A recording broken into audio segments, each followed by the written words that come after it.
Praise the Lord. வாக்குத்தத்த செய்திக்கு நேராக நாம் கடந்து செல்லலாம். 9வது மாதத்துல காணும்படியான ஒரு கிருபை இயேசுப்பா நம்ம கொடுத்திருக்கிறாங்க. இந்த நாளிலே வேதத்திலிருந்து ஒரு வசனத்தை நாம் தியானிக்கலாம். செப்பனியா 3ஆம் அதிகாரம் அதனுடைய 20வது வசனம்.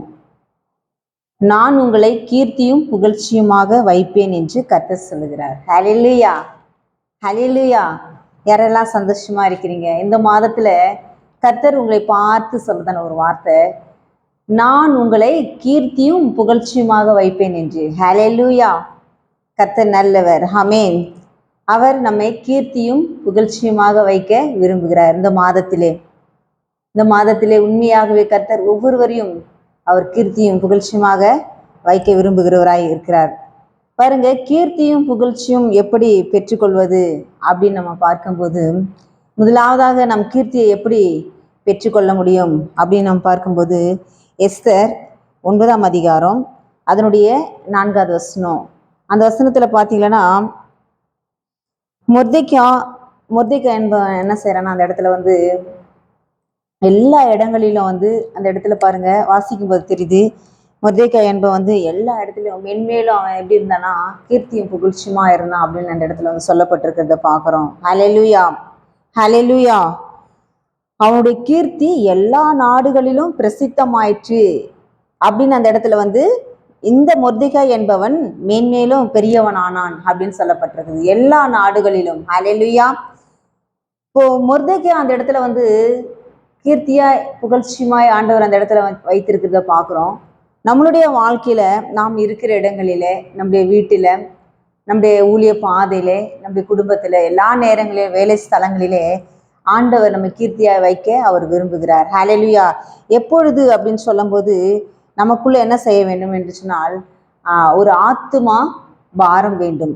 பாருங்க, எஸ்தர் 1ஆம் அதிகாரம் எஸ்தர் 4ஆம் அதிகாரம் 1லிருந்து 14வது வசனத்துல வரைக்கும் வாசிக்கும் போது, அந்த மொர்தெக்காய் என்பவன் அந்த கீர்த்தியை எப்படி பெற்றுக்கொண்டான் அப்படின்னு அந்த அதிகாரத்துல சொல்லப்பட்டிருக்கிறது.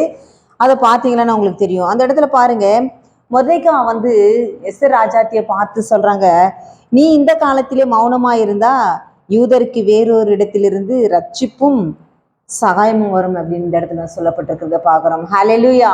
இப்போ இந்த காலத்துல நம்ம யாரெல்லாம் மௌனமா இருக்கிறோம்? ஹல்லேலூயா. இந்த காலத்துல நமக்கு நிறைய நேரங்கள் இருக்கிறது இல்லையா? கர்த்தர் நமக்கு நிறைய நேரங்கள் கொடுத்துருக்குறாங்க. ஆனா நம்ம என்ன செய்யணும்னா, நமக்குள்ளே ஒரு ஆத்துமா பாரம் வேண்டும். ஹல்லேலூயா. நமக்குள்ள ஒரு ஆத்துமா பாரம் இருக்கும்போது, மற்றவர்களுக்காக நம்ம பரிதபிக்கும் போது, மற்றவர்களுக்காக ஒரு ஆத்துமா பாரம் நமக்குள் இருக்கும் என்று சொன்னால், கர்த்தர் நம்ம என்ன செய்வார் என்று சொன்னால், நம்ம கீர்த்தியும் புகழ்ச்சியுமாக வைப்பார். ஹல்லேலூயா. அதான் அந்த இடத்துல முதலாவதாக அந்த கீர்த்தியை நம்ம எப்படி பெற்றுக்கொள்வது அப்படின்னு சொல்லும்போது, நமக்கு முதலாவதாக தேவைப்படுவது எதுன்னு சொன்னா, ஆத்துமா பாரம். ஹல்லேலூயா. ஆத்துமா பாரம். மொர்தெக்காய்க்கு பார்த்தீங்கன்னா, அந்த யூத ஜனங்களை குறித்துதான ஒரு ஆத்துமா பாரம். ஹல்லேலூயா. அந்த இடத்துல பாருங்க, அந்த இடத்துல ஆமான் அவங்களுக்கு விரோதமா எழும்பின போதிலும் அந்த இடத்துக்குள்ளே அவனுக்கு ஒரு ஆத்துமா பாரம் கண்டப்பட்டது. அதனால்தான் எஸ்தரை பார்த்து இந்த காலத்திலே நீ மௌனமா இருந்தார் அப்படின்னு அந்த இடத்துல சொல்றத பார்க்குறோம். நம்மளுடைய வாழ்க்கையில இந்த நாளிலே நமக்குள்ள அந்த ஆத்துமா பாரம் இருக்கும் என்று சொன்னால், கர்த்தர் நம்மள என்ன செய்யறார்? கீர்த்தியாய் வைப்பார். ஹல்லேலூயா. நாம் இருக்கிற இடத்துல, நம்முடைய வீட்டுல, நம்ம எல்லா இடத்துலயும் ஏசப்பா என்ன செய்வாங்க? நம்மள கீர்த்தியாக வைப்பாங்க. ஹல்லேலூயா. முதலாவதாக அந்த கீர்த்தியை நாம் பெற்றுக்கொள்ள வேண்டும் என்று சொன்னால், நமக்குள்ள என்ன செய்ய வேண்டும்? ஆத்துமா பார வேண்டும். இரண்டாவதாக அந்த புகழ்ச்சியை நாம் எப்படி பெற்றுக்கொள்ள முடியும் அப்படின்னு சொல்லும்போது, ரோமர் 13ஆம் அதிகாரம் அதனுடைய 3வது வசனத்துல என்ன சொல்லப்பட்டிருக்குன்னா, நன்மை செய்ததுனால நமக்கு என்ன செய்தான்? புகழ்ச்சி வருகிறது. ஹல்லேலூயா. நன்மை செய்வதால் புகழ்ச்சி கிடைக்கிறது என்று அந்த இடத்துல சொல்லப்பட்டிருக்கிறத பார்க்குறோம். ஹல்லேலூயா. நாம் சோர்ந்து போகாமல் எல்லா நேரங்களிலும் நாம் நன்மை செய்கிறவராய் நாம் இருக்க வேண்டும். எத்தனை சோதனைகள், எத்தனை உபத்திரவங்கள் வந்தாலும், பலவிதமான சூழ்நிலைகளில் எல்லா நேரங்களிலும் நாம் என்ன செய்யணும்? முடிந்த அளவு நாம் என்ன செய்யணும்? எல்லாருக்குமே நன்மை செய்கிறவராய் நாம் காணப்பட வேண்டும். அப்போ அந்த நன்மையை நாம் செய்யும் போது என்ன செய்ய முடியும்? அந்த புகழ்ச்சியை நாம் பெற்றுக்கொள்ள முடியும். ஹல்லேலூயா. பாருங்க, வேதத்துல கூட இயேசு கிறிஸ்து பார்த்தீங்கன்னா, அவர் நன்மை செய்கிறவராய் சுற்றி திரிந்தார் என்று வேதத்திலே சொல்லப்பட்டிருக்குது. அப்போ நாம் நன்மை செய்கிறவராய் நாம் சுற்றி திரிய வேண்டும். எல்லா நேரங்களிலும், எப்படிப்பட்டதான சூழ்நிலையில நாம் என்ன செய்யணும்? நன்மை செய்யணும். நமக்கு ஒரு தீமை செய்யும் போதும் நாம் நன்மை செய்வோம் என்று சொன்னால், இந்த மாதத்துல கர்த்தர் உங்களை புகழ்ச்சியாக வைப்பாங்க. ஹல்லேலூயா. உங்களை யாரு எதிரியா நினைக்கிறாங்க, யார் உங்களுக்கு அகேன்ஸ்டா நின்றுட்டு உங்களுக்கு யாரு தீமை செய்யறாங்களோ, யார் உங்களை ஒரு மாதிரி பாக்குறாங்க, அவர்கள் மத்தியில ஆண்டவர் என்ன செய்வாங்க, உங்களை புகழ்ச்சியாக வைப்பாங்க. எல்லாருக்கும் மத்தியிலும். ஹல்லேலூயா, ஹல்லேலூயா. அப்போ நம்ம என்ன செய்ய வேண்டும் என்று சொன்னால் நன்மை செய்ய வேண்டும். ஹல்லேலூயா. இப்ப நன்மை செய்யும் போது நாம் அந்த புகழ்ச்சியை பெற்றுக்கொள்ள முடியும். இரண்டாவதாக பார்க்கும்போது 1 பேதுரு 1:7 என்ன சொல்லப்பட்டிருக்குன்னா, நாம் விசுவாசத்தை காத்துக்கொள்ள வேண்டுமா. ஹல்லேலூயா, ஹல்லேலூயா. நம்ம நிறைய நேரங்கள் எல்லா நேரங்களும் நம்ம செபிப்போம், எல்லாமே வேதம் வாசிப்போம், நம்ம சபைக்கு போவோம், எல்லா நேரங்களும் ஆண்டவருக்கு நம்ம முதலிடம் கொடுப்போம். ஆனாலும் நிறைய நேரத்தில் எல்லாமே செஞ்சுட்டு நம்முடைய வாழ்க்கையில விசுவாசம் இல்லைன்னு சொன்னா அப்போ அந்த புகழ்ச்சியை நம்ம என்ன செய்ய முடியாது, பெற்றுக்கொள்ள முடியாது. ஆனா இந்த இடத்துல 1 பேதுருல சொல்லப்பட்டிருக்குது 1:7 விசுவாசத்தை காத்துக்கொள்ளணுமா. ஹல்லேலூயா. அப்ப அந்த விசுவாசத்தை நாம் காத்துக்கொள்ளும் போது எல்லா நேரங்களிலும் எப்படிப்பட்டதான சோதனைகளிலும் எப்படிப்பட்டதான உபத்திரவத்தின் மத்தியிலும் நாம் அந்த விசுவாசத்தை காத்துக்கொள்வோம் என்று சொன்னால் நம்ம என்ன செய்ய முடியும், அந்த புகழ்ச்சியை பெற்றுக்கொள்ள முடியும். அப்போஸ்தலனாகிய பவுல் கூட வேதத்துல சொல்லப்பட்டிருக்காங்க, தீமோத்தேயுல என்ன சொல்லப்பட்டிருக்கிறாங்கன்னா, விசுவாசத்தை காத்துக்கொண்டேன் என்று. ஹல்லேலூயா. யார் இப்படிப்பட்ட காரியங்களை சொல்ல முடியும். ஹல்லேலூயா. நம்ம எல்லா நேரங்களிலும் நம்ம மற்றவங்களுக்கு நம்ம இப்படி இருக்கணும், இதை செய்யுங்க அப்படின்னு நம்ம சொல்றோம். ஆனா நம்மளுடைய வாழ்க்கையில அந்த விசுவாசம் இருக்கிறதா என்று நம்ம ஆராய்ந்து பார்ப்போம் இந்த நேரத்துல. அப்ப அந்த விசுவாசம் நம்முடைய வாழ்க்கையில இருக்கும் என்று சொன்னால் நம்ம என்ன செய்ய முடியும், அந்த புகழ்ச்சியை பெற்றுக்கொள்ள முடியும். ஹல்லேலூயா, ஹல்லேலூயா. மூன்றாவதாக பார்க்கும்போது அந்த புகழ்ச்சியை நம்ம எப்படி பெற்றுக்கொள்ளணும் அப்படின்னு பார்க்கும்போது பாருங்க, 1 பேதுரு 2:4 அதனுடைய 4 கீழ்ப்படிதல் வேண்டும். ஹல்லேலூயா. கீழ்ப்படினோம். எல்லா நேரங்களிலும் நம்ம என்ன செய்ய வேண்டும், கீழ்ப்படி. நம்மளுடைய வாழ்க்கையில ஒரு முக்கியமான ஒரு படி எதுனா, ஃபர்ஸ்ட் ஸ்டெப் எதுனா கீழ்ப்படிதல். ஹல்லேலூயா.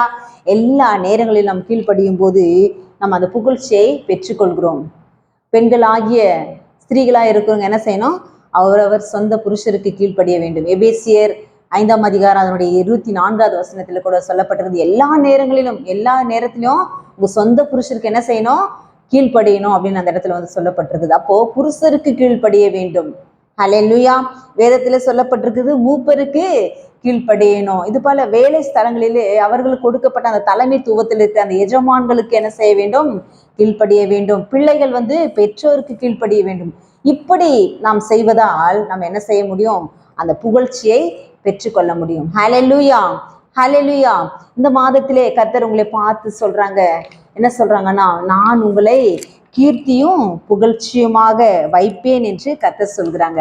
எப்பொழுது அப்படின்னு சொல்லும் போது, எப்பொழுது நம்ம அந்த கீர்த்தியும் புகழ்ச்சி பெற்றுக்கொள்ள முடியும்னா, மற்றவர்களை குறித்துதான ஒரு ஆத்தும பாரம் நமக்குள்ள இருக்கணும், மற்றவர்களை குறித்துதான ஒரு கரிசனை நமக்குள் காணப்படும் என்று சொன்னால், நமக்காக மட்டுமே சுயமா நாம் இல்லாதபடி மற்றவர்களுக்காக நம் திறப்பிலே நின்று செபித்து மொர்தெகாயை போல ஒரு ஆத்தும பாரம் நமக்குள் இருக்கும் என்று சொன்னால் நம்ம என்ன செய்யலாம், அந்த கீர்த்தியை பெற்றுக்கொள்ள முடியும். இரண்டாவதாக அந்த புகழ்ச்சி நாம் பெற்றுக்கொள்ள வேண்டும் என்று சொன்னால் நம்முடைய வாழ்க்கையில நன்மை செய்கிறவராய் நாம் காணப்பட வேண்டும். விசுவாசத்தை காத்துக்கொள்கிறவர்களாய் நாம் காணப்பட வேண்டும். ஹல்லேலூயா. எல்லா நேரங்களிலும் எல்லா சமயங்களிலும் எப்படிப்பட்டதான சிச்சுவேஷன்ல நாம் என்ன செய்யணும், கீழ்ப்படுகிறவர்களாய் காணப்பட வேண்டும். ஹல்லேலூயா. இப்படிப்பட்ட காரியங்கள் நமக்குள் இருக்கும் என்று சொன்னால் இந்த மாதத்துல கர்த்தர் உன்னை பார்த்து சொல்றதான ஒரு வார்த்தை என்ன சொல்றாங்கன்னா, நான் உங்களை கீர்த்தியும் புகழ்ச்சியுமாக வைப்பேன் என்று. ஹல்லேலூயா.